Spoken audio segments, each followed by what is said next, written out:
यानी कि रगों में लहू दौड़ना चाहिए, इस तरीके से लाइफ को एंजॉय करना है। तो आइए स्टार्ट करते हैं डिस्कशन, बात करते हैं वार्म अप क्विज के बारे में। आप लोगों के सामने यहाँ पर 9 क्वेश्चन है जो कि आप लोग अटेम्प्ट करने हैं। इसके बाद में आप लोग को आंसर बताऊंगा और फिर हम लोग अपना डिस्कशन आगे बढ़ाएंगे, जिसमें डिटेल में क्वेश्चन डिस्कस करेंगे। कुछ स्टैटिक पोर्शन भी आप लोग को यहाँ पर देखने को मिलने वाला है। तो पहला क्वेश्चन आप लोग के सामने यहाँ पर बात कर रहा है एयर इंडिया के बारे में। एयर इंडिया के द्वारा 25 साल के बाद में एक सिटी है जिसकी फिर से सर्विस स्टार्ट कर दी गई है, यानी कि 25 साल पहले यहां पर ये बंद कर दी गई थी।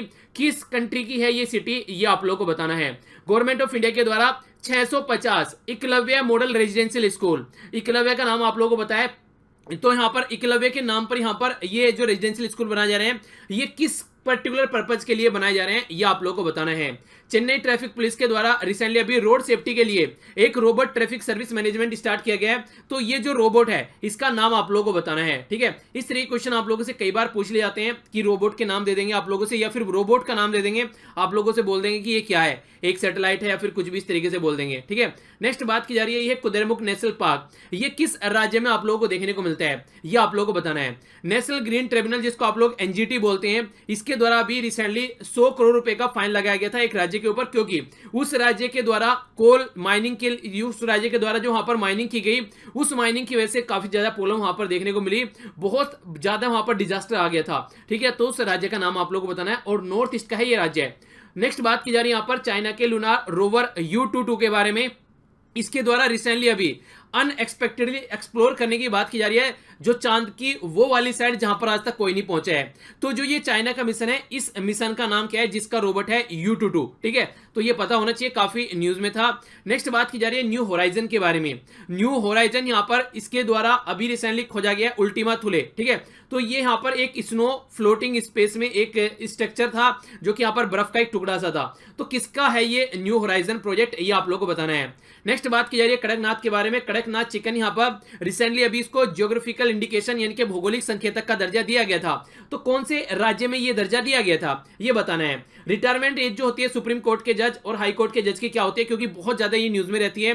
रिसेंटली हाई कोर्ट के जज की रिटायरमेंट एज बढ़ाने की बात की जा रही थी, तो इसलिए इसके बारे में आप लोग आइडिया रख सकते हैं। आंसर बताऊंगा, मैच करके कमेंट बॉक्स में स्कोर लिखना न भूलिए। बात करते हैं यहां पर एयर इंडिया के बारे में। एयर इंडिया के द्वारा जो रिज्यूम की गई है ये सर्विस, ये यहाँ पर नजाफ इन इराक, इराक में नजाफ सिटी है, 25 साल पहले बंद कर दी गई थी सर्विस, फिर से स्टार्ट की गई है अभी यहाँ पर।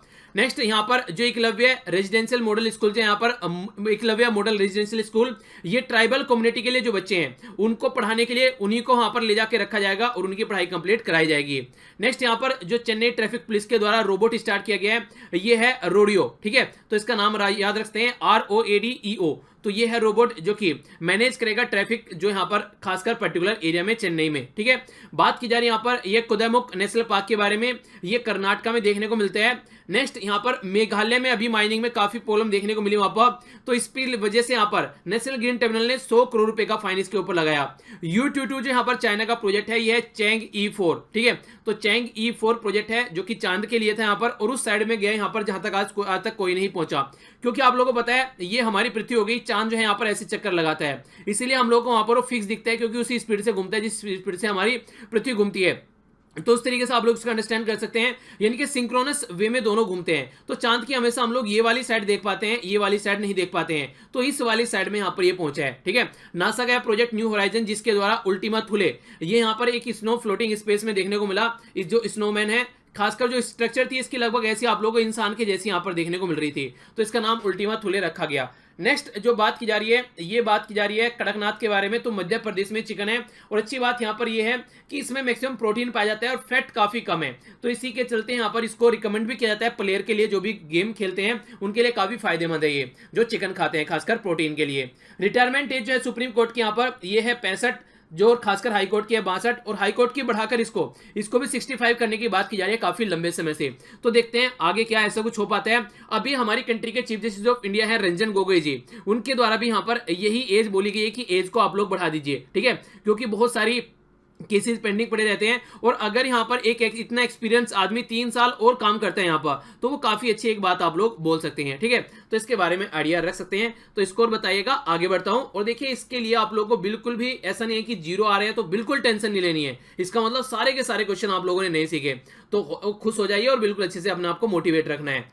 तो बढ़ते हैं आगे। यहाँ पर नेक्स्ट क्वेश्चन आप लोगों के सामने है, बात की जा रही है यहाँ पर एक मैप बेस्ड क्वेश्चन के बारे में। स्टेट ऑफ हार्मुज काफी न्यूज में है, तो इसके बारे में बात करते हैं। स्टेटमेंट आप लोगों के सामने है और करेक्ट स्टेटमेंट पूछा गया है। बोला गया स्टेट ऑफ हार्मुज यहाँ पर पर्शियन गल्फ और गल्फ ऑफ ओमन को कनेक्ट करता है, पहली स्टेटमेंट।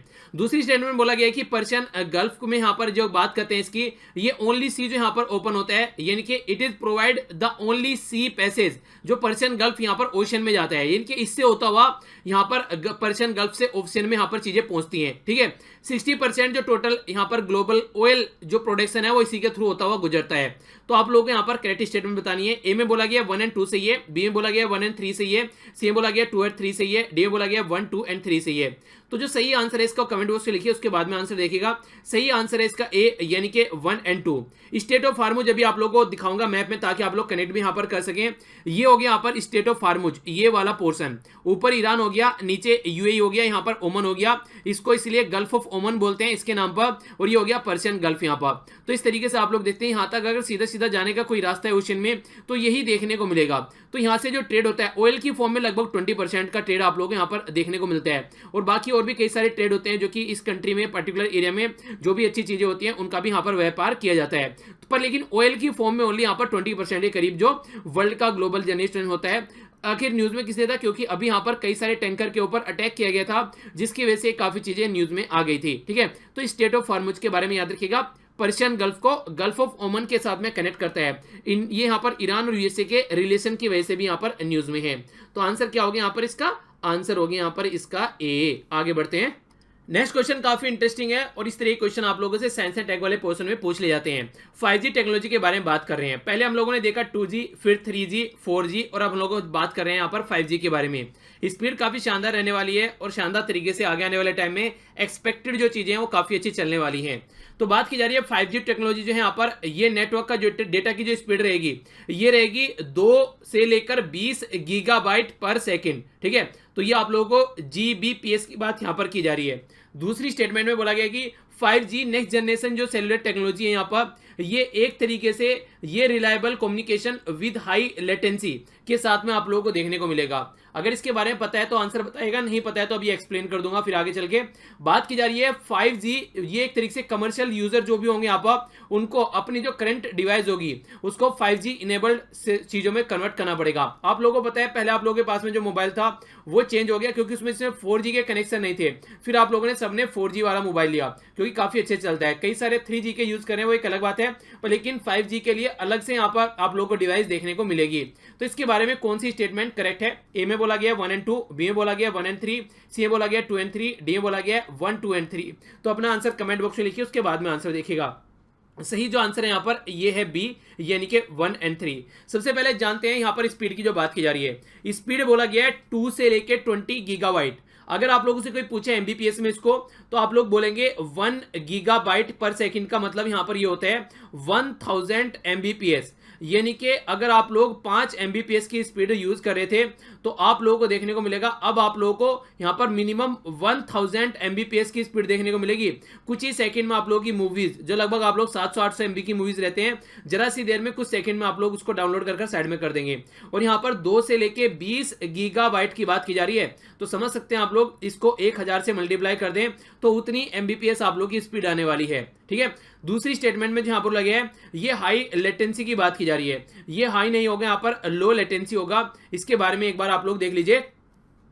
लेटेंसी जो होता है एक तरीके से ये अमाउंट ऑफ टाइम डेटा है जो ट्रेवल करता है एक सोर्स से लेके दूसरे सोर्स पर, यानी कि ये जो लेटेंसी रहेगी ये जितनी लो रहेगी उतना ही फास्ट यहाँ पर डेटा जाएगा। यानी कि एक तरीके से मैं आप लोगों को बोलूं कि ये ए पॉइंट हो गया, ये बी पॉइंट हो गया। ठीक है, अगर इनके बीच में मैं डिस्टेंस को बढ़ा दूं, यहाँ पर ये ए हो गया और यहाँ पर बी पहुंचा दूं, तो आप लोगों को यहाँ पर ज्यादा टाइम लगेगा क्योंकि डिस्टेंस बढ़ गई है। तो ये जो लेटेंसी है ये जितना कम यहाँ पर रहेगी उतना ही ज्यादा ट्रेवल जो सोर्स और डेस्टिनेशन के बीच में होगा वो फास्ट होगा।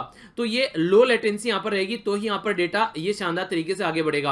अब तक जो यहाँ पर आप लोगों को स्पीड देखने को मिलती थी 6 से 7 ये यहाँ पर एमबीपीएस की स्पीड देखने को मिलती थी, जो कि 4G नेटवर्क का कनेक्शन आता था खासकर जैसे इंडिया जैसी कंट्री में, यानी कि हमारी कंट्री में। और जो एडवांस इकोनॉमी वहां पर 25 एमबीपीएस की एक नॉर्मल स्पीड देखने को मिलती थी। ठीक है, बाकी अगर बात की जाए यहाँ पर जैसे 5G टेक्नोलॉजी यहाँ पर ये इंप्लीमेंट की जाएगी तो यहाँ पर लो लेटेंसी को यूज करके नई डिवाइसेस भी आप लोगों को देखने को मिलने वाली हैं।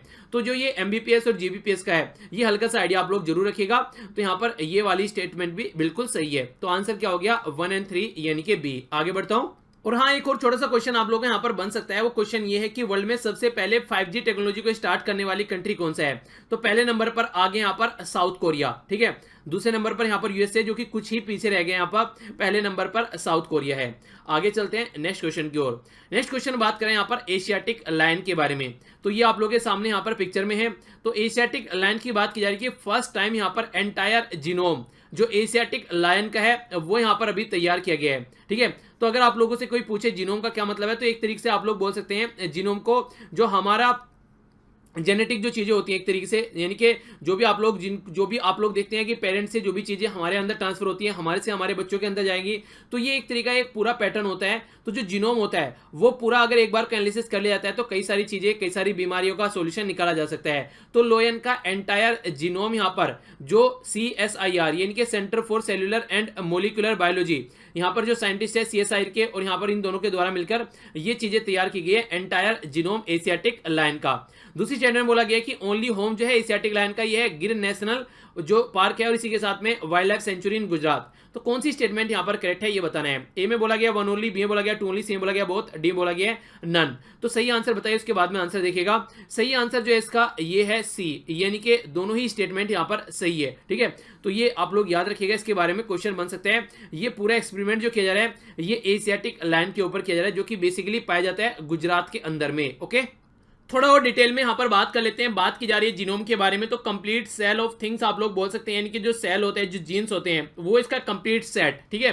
तो उसके बारे में बात की जा रही है। तो ये अभी देखने को मिला, जो कि हम लोगों ने अभी बात की इसके बारे में। इंपॉर्टेंट बात यहाँ पर ये कुछ बातें हैं जिनसे आप लोगों से अलग क्वेश्चन पूछा जा सकता है।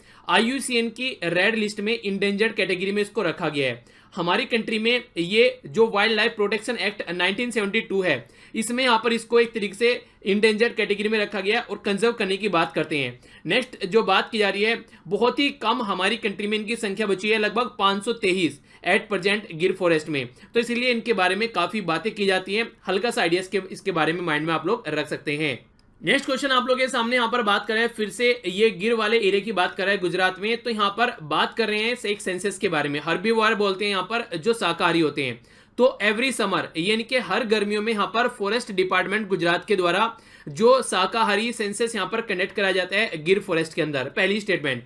दूसरी स्टेटमेंट में बोला गया कि इस साल पर्टिकुलर, क्योंकि सिग्निफिकेंस बिकॉज इसलिए है ये क्योंकि हर्बीवार जो सेंसस है यहाँ पर ये नेक्स्ट ईयर जो लायन सेंसस होने वाला है, जो कि हर 3 साल में होता है, उससे पहले यहाँ पर हो रहा है। तो इसके ऊपर ज्यादा फोकस दिया जा रहा है। तो कौन सी स्टेटमेंट यहाँ पर करेक्ट है। ए में बोला गया 1 ओनली, बी में बोला गया 2 ओनली, सी में बोला गया बोथ, डी में बोला गया नाइदर। तो इसके बारे में थोड़ा डिटेल में समझ लेते हैं। आंसर तो इसका ए हो गया, सेकंड स्टेटमेंट गलत है, क्योंकि वहां पर 3 साल नहीं है, 5 साल में एक बार यहाँ पर लायन सेंसस यहाँ पर कराया जाता है। और देखिए आप लोगों को पता होगा कि मैक्सिमम अगर हम लोग लायन की बात करें, वो फूड चेन में अपने खाने के लिए जैसे हिरन वगैरह हो गया, इस तरीके की चीजों को खाता है। अगर इनका सेंसस करना है तो कैसे इनका सेंसस किया जाएगा, तो ये गर्मियों में ज्यादा फोकस किया जाता है। रीजन क्या है, एक तो ड्राई डेसिडियस फॉरेस्ट यहाँ पर देखने को मिलते हैं, वो फॉरेस्ट जो कि अपनी पत्तियां गिरा देते हैं, ठीक है। और खासकर यहाँ पर झाड़ियां हैं वो कभी काफी सूख जाती हैं, आराम से विजिबिलिटी देखने को मिलती है, पहली बात। दूसरी बात यहाँ पर ये है कि मैक्सिमम जो एनिमल आप लोगों को नजर आएंगे वो जो वाटर पॉइंट होगा आसपास में वहां पर नजर आ जाएंगे, क्योंकि पानी पीने के लिए वहां पर वो जरूर आएंगे। तो इसलिए भी इनके ऊपर काफी ध्यान रखा जा सकता है आराम से, और आराम से इनको काउंट वगैरह किया जा सकता है, ठीक है। तो इस स्टेटमेंट ए सही है, सेकेंड यहाँ पर गलत हो गई, आंसर यहाँ पर ए हो गया, ठीक है। तो ए आंसर सही है। आगे चलता हूं। नेक्स्ट यहाँ पर बात की जा रही है एक नेशनल पार्क के बारे में, जिसको बोलते हैं सेरेंगेटी नेशनल पार्क। ये नेशनल पार्क इसलिए न्यूज में रहता है क्योंकि काफी लार्ज स्केल पर जो जीव जंतु का माइग्रेशन यहाँ पर देखने को मिलता है, और ये अफ्रीका कॉन्टिनेंट की एक कंट्री में पाया जाता है। तो कौन सी है वो country, Tanzania, Kenya, south Africa या फिर सोमालिया। तो अपना आंसर आप लोग कमेंट बॉक्स में बताइए, उसके बाद में आंसर देखेगा। थोड़ा नजर डाल लेते हैं। ये हो गया हमारा प्यारा भारत। यहाँ से अगर आप लोग थोड़ा इधर आएंगे तो हम लोग जब जूम करेंगे तभी आप लोग यहाँ पर कंट्री देखने को मिलेगी तंजानिया। ये यहाँ पर देखिए, तो तंजानिया कंट्री के अंदर यहाँ पर ये नेशनल पार्क पाया जाता है, जहाँ पर काफी लार्ज स्केल पर माइग्रेशन वगैरह देखने को मिलता है। तो आंसर इसका ए हो गया। तो इस तरीके भी कई बार क्वेश्चन आप लोगों से फ्रीक्वेंटली पूछ लिए जाते हैं। आगे बढ़ते हैं। नेक्स्ट क्वेश्चन यहाँ पर ई सिगरेट के बारे में बात कर रहा है और रिसेंटली काफी न्यूज में थी, तो डिटेल में समझ लेते हैं। ई सिगरेट के बारे में अगर बात करें तो ई सिगरेट को जो बोला जा रहा है कि ये जो हमारी कंट्री में एक्ट है cigarette and the other tobacco prohibition, यानी कि रोकना, एडवर्टीजमेंट उनका जो भी किया जाता है उसको रोकना, रेगुलेशन करना, उसको ट्रेड और कॉमर्स को रेगुलेट करना, प्रोड्यूस करना, सप्लाई करना और डिस्ट्रीब्यूट करना, ये एक्ट है यहाँ पर 2003 का। इसके तहत यहाँ पर इसको रेगुलेट किया जाता है, पहली स्टेटमेंट। दूसरी स्टेटमेंट में यहाँ पर बोला गया है Indian council of medical research के द्वारा रिकमेंड किया कि कंप्लीट बैन कर देना चाहिए ई सिगरेट को। तो कौन सी स्टेटमेंट इनकरेक्ट है यह आप लोगों को बताना है। ए में बोला गया है वन ओनली, बी में बोला गया टू ओनली, सी में बोला गया बोथ, डी में बोला गया नन। तो इनकरेक्ट पूछा गया है। इनकरेक्ट स्टेटमेंट क्या है यहाँ पर, ये है वन, यानी कि ए हो गया यहाँ पर इसका आंसर। समझ लेते हैं इसके बारे में क्या बात की जा रही है। देखिए हमारी कंट्री में Indian council of medical research के द्वारा बोला गया कि हेल्थ के ऊपर काफी नेगेटिव इंपैक्ट डालता है, क्योंकि ये इलेक्ट्रॉनिक निकोटिन इसमें पाया जाता है। तो ये इसका फुल फॉर्म जो है electronic nicotine system delivery system है, जिसको आप लोग एंड्स भी बोलते हैं। इनडायरेक्ट बोले तो लाइफ को एंड करने वाले सिस्टम है ई सिगरेट। आखिर जो एक्ट की बात मैंने अभी आप लोगों के सामने की कि cigarettes and other tobacco product, prohibition of advertisement, regulation of trade and commerce, ये production supply and distribution act 2003 का जो है ये इसके अंदर नहीं आता है। रीजन क्या है, इसके अंदर निकोटिन पाया जाता है, नॉट टबैको। टबैको नहीं पाया जाता है, तो इसलिए टबैको प्रोडक्ट की कैटेगरी में नहीं आता है, इसीलिए इसको हमारी कंट्री में रेगुलेट नहीं किया जाता है। और इसकी वजह से यहाँ पर ये फ्रीक्वेंटली काफी ज्यादा मार्केट में बेची जा रही थी। तो ये जो सिगरेट होता है इसके अंदर टबैको पाया जाता है। आप लोग देखते हैं इसको अगर निकालेंगे तो सारा टबैको अंदर से निकलेगा। इसके अंदर लिक्विड फॉर्म में निकोटिन होता है और निकोटिन इस एक्ट के थ्रू रेगुलेट नहीं होता है, इसलिए यहाँ पर इसको बैन करने की बात की जा रही है, जो कि हेल्थ पर काफी नेगेटिव इंपैक्ट इसके देखने को मिले। तो आंसर यहाँ पर ए हो गया। आगे चलते हैं। नेक्स्ट काफी इंटरेस्टिंग क्वेश्चन है। आप लोगों को पता है हमारी कंट्री में पीएम किसान की एक स्कीम लॉन्च की गई थी, ये प्राइम मिनिस्टर नरेंद्र मोदी जी के द्वारा। अभी रिसेंटली इसमें कुछ चेंज भी किया गया है, उसके बारे में हम लोग बात करेंगे। तो प्रधानमंत्री जो किसान सम्मान निधि जो यहाँ पर ये स्कीम प्रोवाइड कराई गई थी, बोला गया कि 6,000 रुपए पर ईयर यहाँ पर किसानों को प्रोवाइड कराए जाएंगे। ठीक है, तो इसके बारे में पहली स्टेटमेंट हो गई, यहाँ पर ये डायरेक्ट इनकम सपोर्ट प्रोवाइड कराई जाएगी। दूसरा बोला गया कि यहाँ पर जो एलिजिबिलिटी क्राइटेरिया है यहाँ पर वो जो आइडेंटिफाई किया जा रहा है और बेनिफिशियरी को ये सेंट्रल गवर्नमेंट आइडेंटिफाई कर रहा है। तो करेक्ट स्टेटमेंट आप लोगों को बतानी है। ए में बोला गया वन ओनली, बी में बोला गया टू ओनली, सी में बोला गया बोथ, डी में बोला गया नन। तो कौन सा आंसर यहाँ पर सही है ये आप लोगों को बताना है। तो ये अगर आप लोग यहाँ से इसको देखेंगे तो ये तो स्टेटमेंट यहाँ पर सही है ए, पर लेकिन ये स्टेटमेंट गलत है, क्योंकि ये पूरा भार जो डाला गया ये राज्य गवर्नमेंट के ऊपर डाला गया, ना कि सेंटर के। तो यहाँ पर ये राज्य गवर्नमेंट फाइंड कर रही है कि कौन कौन इसकी कैटेगरी के अंडर में आना है। तो लगभग 14 करोड़ जो फार्मर है, 14.5 करोड़ फार्मर, उनको यहाँ पर यह फायदा पहुंचने वाला है। पहले लैंड का साइज क्राइटेरिया रखा गया था कि हाँ इतने हेक्टेयर के नीचे यहाँ पर आप लोग दे सकते हैं, पर लेकिन अब ये क्राइटेरिया यहाँ पर हटा दिया गया है, यानी कि काफी सारे किसानों को फायदा यहाँ पर पहुंचने वाला है इस स्कीम का, और ये स्टेट गवर्नमेंट आइडेंटिफाई करती है। तो पहले जो था ये मॉडिफिकेशन जो साइज यहाँ पर कर रखा था, अब उस साइज को यहाँ पर हटा दिया गया है। अब ये सबके लिए अलाउ यहाँ पर कर दिया गया है। ठीक है, उनको छोड़कर किसी के बाद में गेजेटेड जॉब वगैरह है या कोई इस तरीके से है, तो उनको छोड़कर बाकी जो नॉर्मल किसान है ये सबको उसका फायदा मिलने वाला है। ठीक है, तो ये चेंज किया गया है। तो आंसर क्या हुआ, ये आंसर हो गया। आगे नजर डालते हैं कुछ स्टैटिक क्वेश्चन के ऊपर। नीचे टोटल देखने को मिलेंगे आप लोगों को, थोड़ा टोटल जो यहाँ पर क्वेश्चन आप लोग हो जाएंगे, तो वो आप लोग यहाँ पर अच्छे से इसको देखा कीजिए। ठीक है, ताकि आप लोग फ्यूचर में भी इसको याद रख सकें, चीजों को गलत न करें एग्जाम में। तो यहाँ पर जो बात की जा रही है, ये हमारी कंट्री में भी इलेक्शन हुए उसके बारे में बात की जा रही है। पहली स्टेटमेंट बोला गया कि ये यूनिवर्सल एडल्ट फ्रेंचाइज जो है यहाँ पर इलेक्शन सिस्टम है उसका फीचर नहीं है, यानी कि कौन सा इसका फीचर नहीं है ये बताना है। तो यूनिवर्सल एडल्ट फ्रेंचाइज यानी कि हमारी कंट्री में जो 18 साल है उससे ऊपर के जो लोग हैं वो वोट दे सकते हैं, उनको मताधिकार होता है। ये हमारा जो इलेक्शन सिस्टम का पार्ट नहीं है। सीक्रेट वॉलेट यानी कि सॉरी, जो सीक्रेट जो वोट डालने जाते हैं आप लोग, वोटिंग की जाती है, बैलेट नहीं है, सीक्रेट वोटिंग, तो वो पार्ट नहीं है। रिजर्वेशन जो सीट यहाँ पर लेजिस्लेचर में देखने को मिलती है शेड्यूल कास्ट शेड्यूल ट्राइब के लिए, वो पार्ट नहीं है। कम्युनल अवार्ड जो इलेक्टोरल यहाँ पर खासकर आप लोगों को देखने को मिलता था, ये पार्ट नहीं है। तो यहाँ पर कौन सा आंसर सही है जिसमें कह रहा है कि ये हमारे इलेक्शन सिस्टम का पार्ट नहीं है। तो आंसर है यहाँ पर डी सही, क्योंकि अंग्रेजों के द्वारा बोला गया था कि यहाँ पर ये पर्टिकुलर कम्युनिटी है, ये मुस्लिम है या फिर ये पर्टिकुलर कम्युनिटी है, इसके ही लोग यहाँ पर इलेक्शन में उठ चुकेंगे और वो उनको ही वोट देंगे। तो ये कम्युनल अवार्ड आज के डेट में हमारी कंट्री में यहाँ पर नहीं है। तो आंसर इसका क्या हो गया, डी आंसर हो गया। नेक्स्ट बात की जा रही है इंडियन कॉन्स्टिट्यूशन के बारे में। हमारे कॉन्स्टिट्यूशन में जो इलेक्शन है वो इलेक्शन कमीशन को जो यहाँ पर एक तरीके से आइडेंटिफाई किया जाता है, को कौन सा आर्टिकल है जो यहाँ पर ये पावर देता है इसको? Article 124, article 342, article 324, article 115। तो यहाँ पर जो सही आंसर है वो यहाँ पर सी। आप लोगों को कई बार ऐसे कंफ्यूजिंग ऑप्शन देखने को मिलेंगे जो एक दूसरे के अपोजिट हो, मैक्सिमम आप लोगों को उसी में से एक आंसर देखने को मिलेगा। तो आप लोग एक बार को अगर पता ना हो तो गेस भी आप लोग कर सकते हैं, तो मैक्सिमम टाइम आप लोगों का 50% चांस रहेगा यहाँ पर क्वेश्चन के सही होने के। तो आंसर क्या है? 324। ये काफी न्यूज में भी था रिसेंटली, इसलिए भी इसके बारे में आइडिया रख सकते हैं। नेक्स्ट क्वेश्चन के बारे में बात करते हैं। नेक्स्ट क्वेश्चन यहाँ पर बात कर रहा है कि कौन सी स्टेटमेंट फॉल्स है यहाँ पर, इनके गलत है। पहले बात की जा रही है लोकसभा में जो पर्सन की अगर आप लोग इलेक्शन लड़ना चाहते हैं तो मिनिमम 25 ईयर एज होनी चाहिए।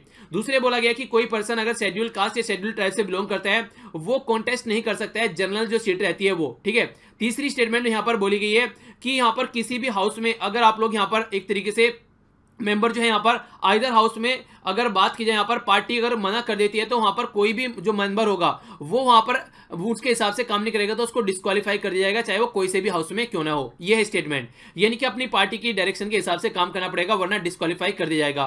तो कौन सी फॉल स्टेटमेंट है यहाँ पर? तो फॉल स्टेटमेंट यहाँ पर ए में बोला गया ओनली 1, बी में बोला गया ओनली 2, सी में बोला गया ओनली 3, डी में बोला गया नन। तो कौन सा आंसर सही है? आंसर सही है यहाँ पर बी, यानी कि क्यों बी आंसर सही है यहाँ पर? वो इसलिए सही है यहाँ पर क्योंकि शेड्यूल कास्ट या शेड्यूल टाइप का कोई बंदा अगर जनरल सीट के लिए यहाँ पर इलेक्शन लड़ना चाहता है तो वो लड़ सकता है। बिल्कुल ऐसे जैसे आप लोग देखते हैं एग्जाम में अगर किसी के अच्छे मार्क्स आ रहे हैं तो वो जनरल सीट की कैटेगरी लेकर चला जाता है, जनरल सीट पर वो पहुंच जाता है। तो ऐसे यहाँ पर आप लोगों को देखने को मिलता है।